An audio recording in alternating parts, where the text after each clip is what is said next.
देश के दुख सुख से इसका आज का रिश्ता नहीं। इसका पानी साफ है, शफाफ है, खारा नहीं। आपने हैरत है अब तक इस तरफ देखा नहीं। ओ,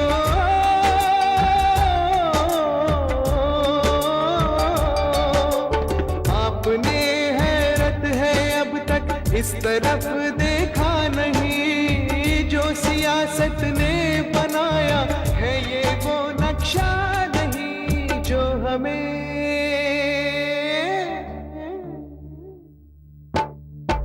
हमें कुदरत ने बख्शा है, ये वो सम्मान है।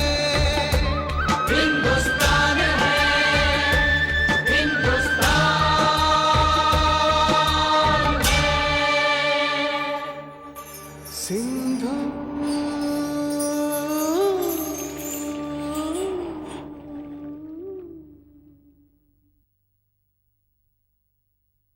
हाँ भारत, गुरु नानक देव जी ने मुझे अपने पावन चरणों से पवित्र किया। उस पावन स्मृति को आज तक गुरुद्वारा श्री पत्थर साहिब ने सुरक्षित रखा है। गुरुद्वारा पत्थर साहिब?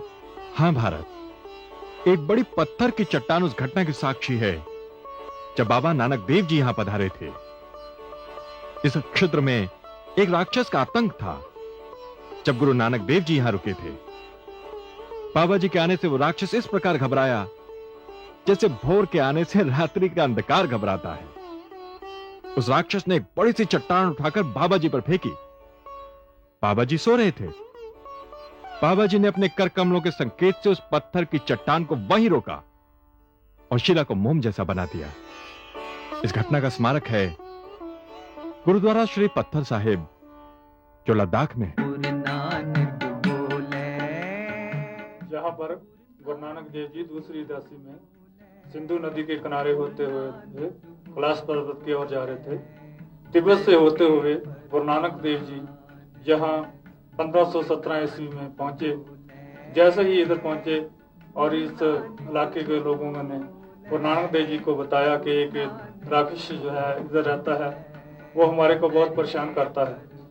गुरु नानक देव जी बोले ठीक है, उसका आधार करने के लिए उसके पास समझाएंगे। तो गुरु नानक देव जी इस नदी इधर इस जगह पर उस समय नदी बहती थी, नदी के किनारे आकर अपना भक्ति करना शुरू कर दिया। और राक्षस ऊपर पहाड़ के ऊपर रहता था। उसने देखा कि कोई आदमी नीचे आ गया है लेकिन मेरे पास नहीं आ रहा, तो उसने गुस्से में आकर ऊपर से ये पत्थर फेंका और जैसे ही पत्थर ये गुरु नानक देव जी की पीठ पर लगा और उनकी पीठ पर टच होने से ये बिल्कुल मोल्ड हो गया, बिल्कुल मोम बन गया और गुरु नानक देव जी जो पीठ का ये निशान है ये पूरा बन गया। तो राक्षस नीचे आया, उसने देखा, सोचा कि देखता हूँ मैं आदमी जाकर मर गया होगा, उसको जाकर खाता हूँ। जैसे ही राक्षस नीचे आया, गुरु नानक देव जी को जीवित देखते हुए उसने इस पत्थर पर पाँव मारा। जो उसका जो पैर था, पाँव था, वो भी पत्थर के बीच में धंस गया। तो तब उसको ये सोझी आया कि मैं एक भगवान के आदमी को मार रहा हूँ। तब उसने गुरु नानक देव जी से क्षमा मांगा और गुरु नानक देव जी ने उसको माफ किया और बोला कि जो अपना बाकी जीवन है लोगों की सेवा के लिए व्यतीत करें।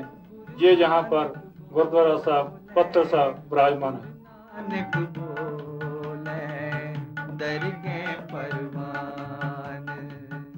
भारत, बाबा गुरु नानक देव जी भी लद्दाख के मार्ग से ही यहां पहुंचे थे।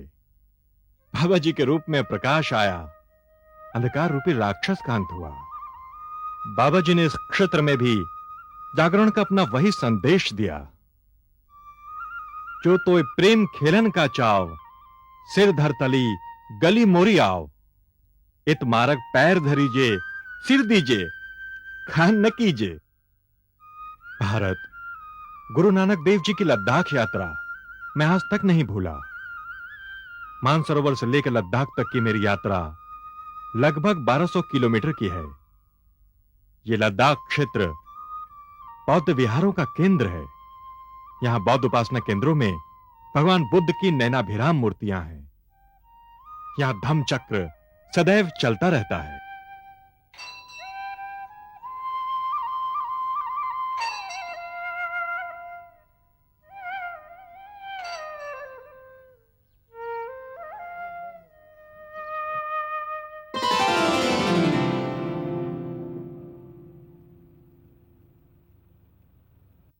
तिब्बत प्रदेश से होते हुए तेमछोक से मैं लद्दाख में प्रवेश करता हूं। भारत, ये लद्दाख क्षेत्र सिंधु संस्कृति के एक अनोखे रूप का दर्शन कराता है। प्राचीन बौद्ध मठों और बुद्ध की वाणी से यह संपूर्ण क्षेत्र सुशोभित है। परम पावन कुशक बकुला भी इसी क्षेत्र से थे। भारत के मुकुटमणि लद्दाख की धरती सिंधु के पावन स्पर्श और भगवान बुद्ध की करुणा के संदेश से गूंजती है। यहां के सुप्रसिद्ध बौद्ध गुम्पा जैसे हिमिस, ठीक से लिकिर और स्तकना प्राचीन वास्तुकला एवं सैकड़ों वर्ष पुरानी पांडुलिपियों के लिए प्रसिद्ध है। लद्दाख के साथ सिंधु का बहुत गहरा नाता है। सिंधु को लद्दाख की जीवनदायी नदी माना जाता है। लद्दाख में तो सिंधु जो है अपने सबसे सुंदर जो सिंधु है वो लद्दाख में ही देखने को मिलती है। और उसके बल्कि जैसा कि सभी लोग जानते हैं कि लद्दाख जो है वो तो एक एरिड क्षेत्र है, सूखा क्षेत्र है। और सिंधु जो है वो एक प्रकार की लाइफ लाइन है। उसी के किनारे अगर आप लद्दाख गए होंगे तो उसके ही दोनों तरफ, दोनों किनारों पर, दोनों तटों पर खेती बाड़ी होती है और उसी के थ्रू कुछ कैनाल्स, कुछ नहरें निकाली गई हैं।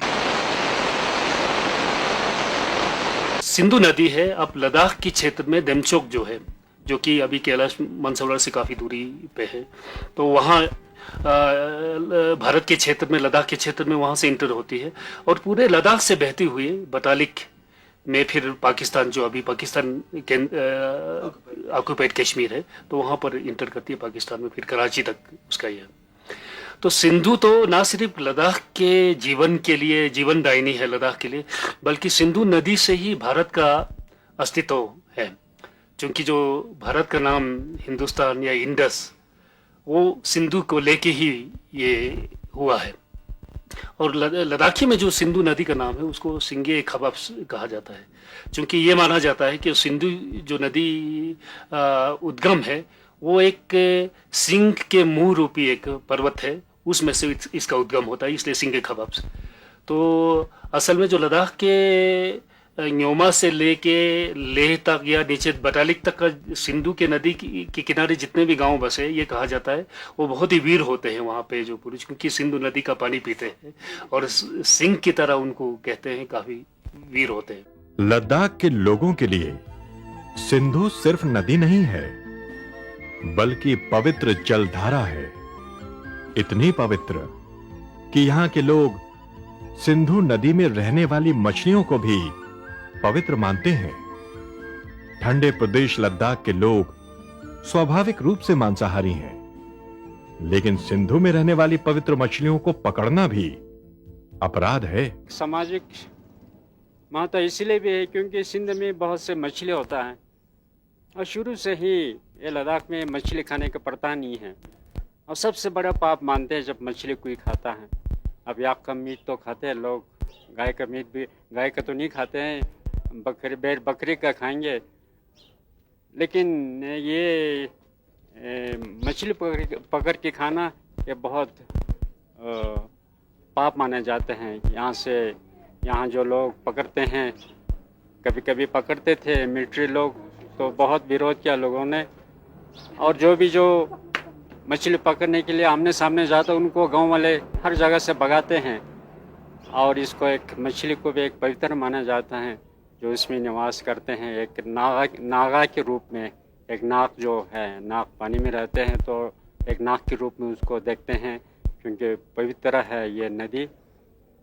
वहाँ से सिंह के मुंह से निकला है और वहाँ से निकला है जो चक्र संवार, जो इष्ट देवता है बौद्धों का, तांत्रिक बौद्धों का, तो उनके चरणों से निकला है।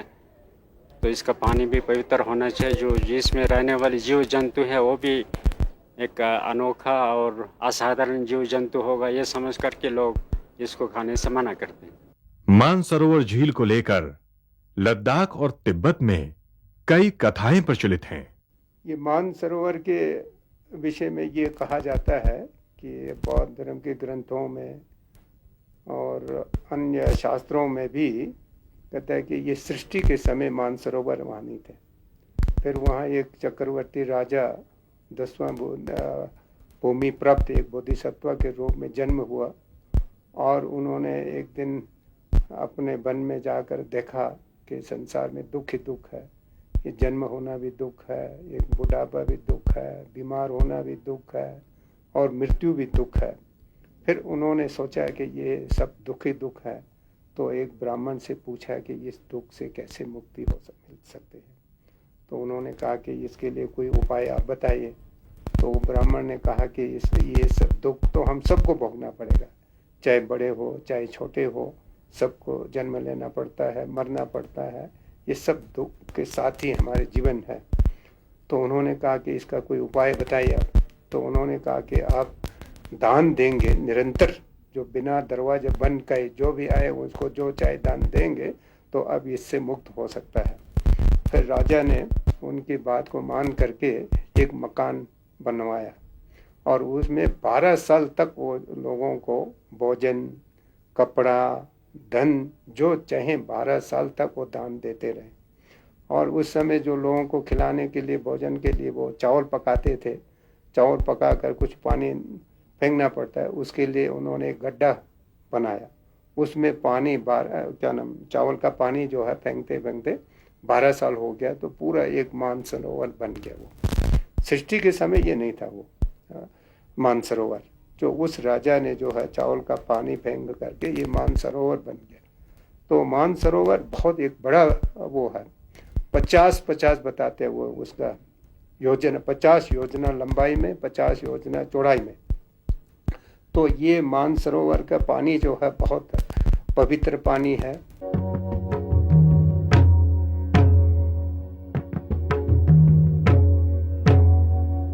और एक बार जो है उस नदी के तट पर चौथे पंचन लामा जी आए थे, तो उन्होंने कैलाश पर्वत और मानसरोवर दोनों का प्रशंसा किया और खुशी से उन्होंने ये खातक बैन कर दिया पानी में। तो उस पानी के भीतर एक वो था जम्बू वृक्ष, जो जम्बू वृक्ष के ऊपर जो है वो खतक पड़ा रहा 7 दिन तक। तो साधारण लोगों ने देखा कि ये आकाश में एक कपड़ा पड़ा हुआ है, 7 दिन तक वो कपड़ा वहाँ रहा।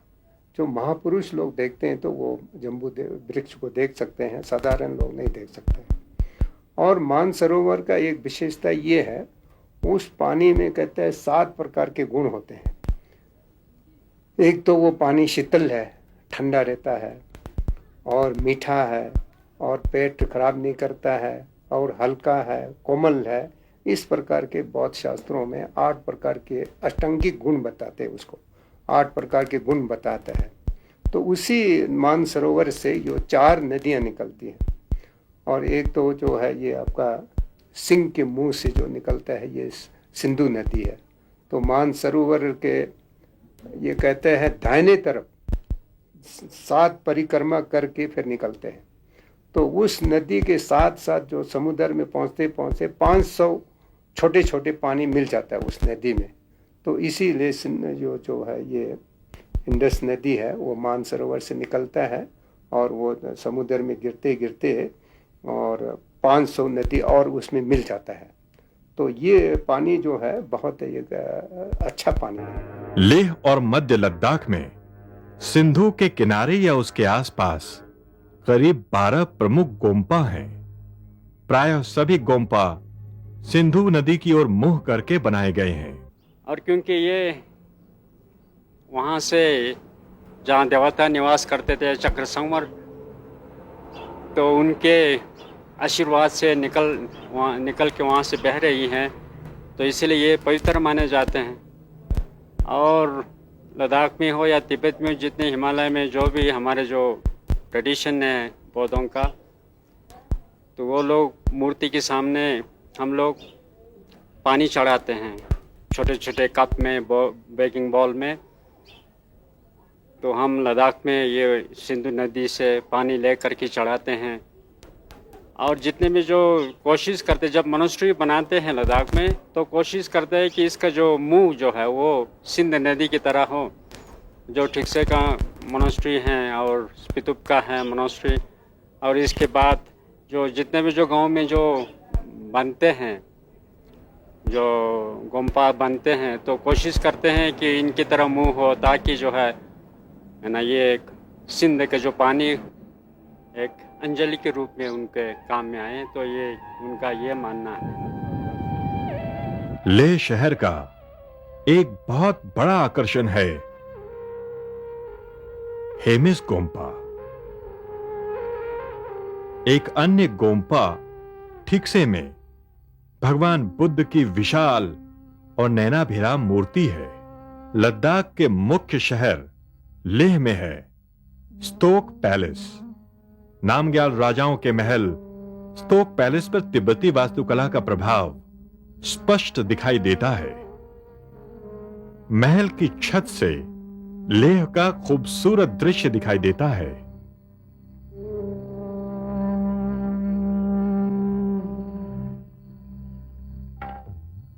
और साथ ही दिखाई देती है कल कल बहती सिंधु।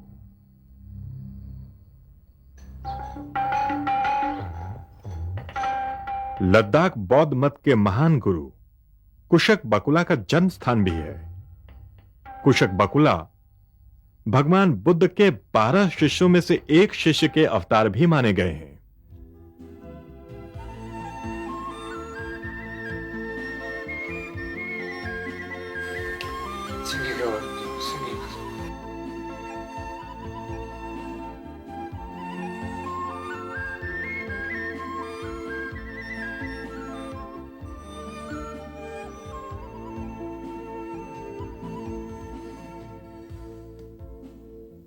초전에 보여줬었잖아요. 이스콜라다 복숭아. 어째서 벌써 침무세. 강은 이제 내 적의 보장이죠. 네 적의 보장만 아닙니다. 처음 한 번은 저번에 추용 사상을 뭐 추고 처음 한 번. 근데 저시 추교. 제가 생기가 남자가 따라 저시 교때 생기가 나다요. 남자가 불안. 나자가 조절다. 남자가 겨울. 무책임 때는 또 스몰 포지션 너무 좋다 때문에 낙삼 유닛 때는 신경 가밥 스티체스 돈 tap고 때마다 건조가 잡아지는 거야. 침납시는 이스콜라 잡히식 뭐라자. 그런 거 지금 이스콜라.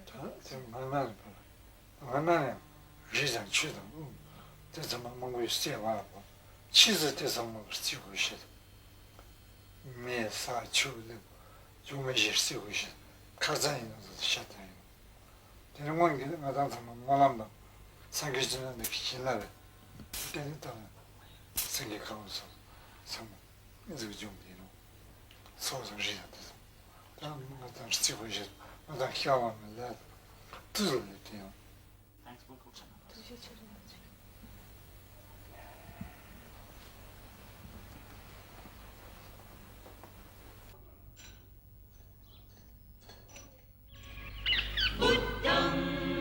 बौद्ध मत भारत से ही चीन और तिब्बत पहुंचा और इसके तिब्बत पहुंचने का रास्ता लद्दाख से ही होकर गुजरा।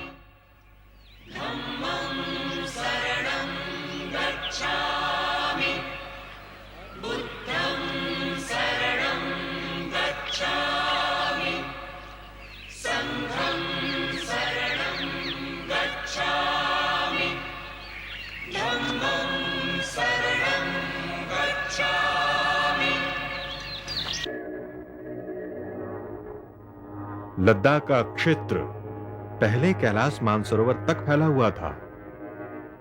लद्दाख और तिब्बत के राजाओं में कई युद्ध हुए। तिब्बत और लद्दाख हमेशा अलग रहा है, बल्कि इन दोनों में युद्ध होता रहा है। अपने अपने इंटरेस्ट को प्रोटेक्ट करने के लिए तिब्बत और लद्दाख के बीच युद्ध भी छिड़ता रहा। तो जो कैलाश मानसरोवर जो अभी तिब्बत और चीन के अंदर है, एक समय था कि वो लद्दाख के पूरे क्षेत्र में आता था। लेकिन जो लद्दाख के जो राजवंश है, अभी नमग्याल डायनेस्टी है, उसका जिक्र करें तो उसका जो वंश है वो तिब्बत के राजाओं के वंश से है। जो तिब्बत के जो सबसे मशहूर जो वहाँ पर राजघराना हुआ है, सोंगसन गंपो, उनके ही वंश से ये कहा जाता है कि तिब्बत में आपस में 4 भाई थे, उनमें बंटवारा हुआ था। तो उस समय हालांकि लद्दाख जो था, इसको उंगारी क्षेत्र कहा जाता है, वो तिब्बत का राज के क्षेत्र में नहीं आता था। लेकिन 4 भाइयों का जब बंटवारा हुआ, चूंकि उस समय लद्दाख में कोई राज उस तरह से था नहीं, व्यवस्थित राज्य लद्दाख में नहीं था, तो छोटे छोटे गांवों में अपने अपने तरीके से जो 1-2 वंश का उनका राज होता था। तो जो लद्दाख का पहला राजा लाचेन पाल्की-गोन हुआ है, उनका डायरेक्ट जो सीधा संबंध था वो तिब्बत के राजघराने से था। और उसके बाद से, ये तकरीबन सन 900 या 1000 के बीच की बात मैं कर रहा हूँ, उससे पहले का रिकॉर्डेड हिस्ट्री लद्दाख का मिलता नहीं है। तो लद्दाख का जो राजघराना है वो तिब्बत के राजघराने से ताल्लुक रखता था। लेकिन उसके बाद से जब से लद्दाख अलग राज्य बना, तो लद्दाख और तिब्बत अलग अलग राज्य रहा है। 1962 में जब चीन ने भारत पर आक्रमण किया, या उससे पहले जो इतिहास में है, तिब्बत के साथ और लद्दाख के साथ बीच बीच में लड़ाई चलता रहा। तो उस समय बंटवारा जब हुआ तो कैलाश मानसरोवर का क्षेत्र फिर तिब्बत के साथ रहा। लेकिन उसमें मानसर करके एक इलाका आता है, गांव आता है, उसको बिल्कुल आज़ादी के बाद सन 1952-53 तक लद्दाख से लोग वहाँ पर कर वसूली के लिए जाते थे। क्योंकि उस मानसर क्षेत्र को लद्दाख के राजा ने इसलिए रखा था कि वहाँ से जो आमदनी होती थी, उससे कैलाश और मानसरोवर के लिए जो दिया जलाते हैं, वहाँ पर पूजा पाठ होती है, उसके खर्चे के लिए उसको रखा गया था। सन 1952-53 के बाद वो व्यवस्था भी शायद बंद हो गई। लद्दाख के बाद आपकी यात्रा कश्मीर क्षेत्र से होती है ना सिंधुदेव? हाँ भारत, यहाँ से मैं बटालिक क्षेत्र में प्रवेश करता हूँ। बटालिक? बटालिक कहकर कदाचित मैंने तुम्हारे मर्म को छेड़ दिया है। हाँ सिंधुदेव।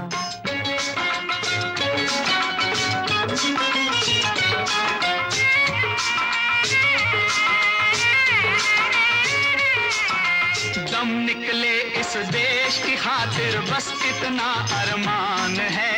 दम निकले इस देश की खातिर बस इतना अरमान है।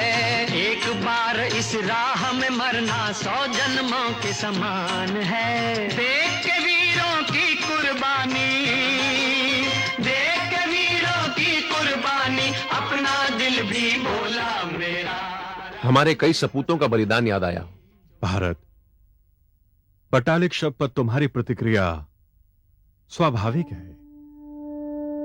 कदाचित बटालिक मेरी भूमि पर तुम्हारे ऊपर थोपे गए युद्ध एवं रक्तपात की श्रृंखला की अंतिम कड़ी थी। बटालिक में हुए युद्ध में तुम्हारे सैनिकों ने साहस, शौर्य एवं बलिदान की जो गाथा अपने लहू से लिखी थी, और जिस प्रकार घुसपैठिए सैनिकों को खदेड़ा, वो अभूतपूर्व है। उन अमर बलिदानियों का बलिदान आने वाली पीढ़ियों के लिए प्रेरणा तथा शत्रुओं को इस ओर ना देखने की चेतावनी है। हे महान सिंधु, अपनी यात्रा में तो न जाने आपने कितने पड़ाव देखे हैं। हे सिंधुदेव, आपके व्यक्तित्व ने, आपकी पावन जलधारा ने इन तीनों देशों भारत, चीन और पाकिस्तान को अपने प्रेम सूत्र में बांध रखा है। आप तो इन तीनों देशों के उतार चढ़ाव के साक्षी हैं। भारत, मैं तो तुम्हारी पराधीनता का भी साक्षी रहा हूं। शासक जब अपनी प्रजा को भूलकर मद में डूब जाता है, तो स्वाधीनता की देवी को बंदी बनना ही पड़ता है। मुगल शासक भी अंग्रेजों की चाल को नहीं समझ पाए। उन्हें यहां व्यापार करने की अनुमति देकर शहंशाह जहांगीर ने मुगल साम्राज्य के पतन एवं ब्रिटिश साम्राज्य के उदय को निमंत्रण दे दिया था। बाजीराव पेशवा, जिन्होंने अटक से कटक तक भगवा फहराया था, उनकी पेशवाई शक्ति भी छिन्न भिन्न हो गई और मराठे भी अंग्रेजों से परास्त हो गए। हे सुनुदेव, भारतीयों ने श्री कृष्ण की गीता के संदेश को भुला दिया था। वे भूल गए थे कि अन्याय सहने वाला अन्याय करने वाले से कहीं ज्यादा पापी होता है। हां भारत, भारतीय अपना अतीत भूल गए थे। उन्होंने चंद्रगुप्त के रचे ऐतिहासिक एवं भौगोलिक सत्य को भुला दिया था।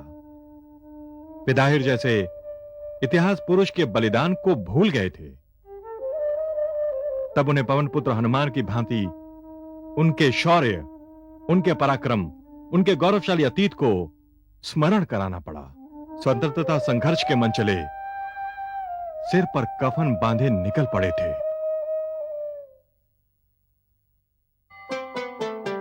देश के दुख सुख से इसका आज का रिश्ता नहीं, इसका पानी साफ है, शफाफ है, खारा नहीं।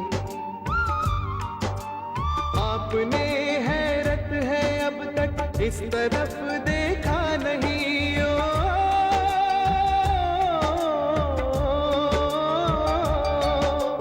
आपने हैरत है अब तक इस तरफ देखा नहीं। जो सियासत ने बनाया है ये वो नक्शा।